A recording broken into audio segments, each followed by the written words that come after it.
વડીલો ગુસ્સો કરે ત્યારે જ સમજી જવું, બાકી સમય થપ્પડ મારશે તો સહન નહીં કરી શકો. લડાઈ ઝઘડા કરી લેજો, પણ બોલવાનું બંધ ના કરતા, કારણ કે એકવાર બોલવાનું બંધ થાય તો કદાચ ફરીવાર શરૂ જ ના થાય.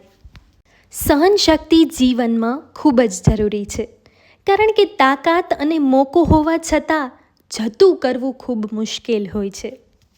જીવન એક બાજી છે, જેમાં હાર જીત આપણા હાથમાં નથી, પણ બાજી કેમ રમવી એ આપણા હાથમાં છે. વધારે પડતા સારા બનવું એ જ તમને દુઃખી કરે છે. લોકો જેવા છે એમની સાથે એવા જ રહો તો વધારે ખુશ રહેશો. જોખમ દરેક કામમાં હોય છે. સાહેબ, પણ કશું ના કરવામાં સૌથી મોટું જોખમ હોય છે. આજકાલ માત્ર પૈસાનું રાજ ચાલે છે. જો તમારી પાસે પૈસા નથી તો તમે કંઈ નથી.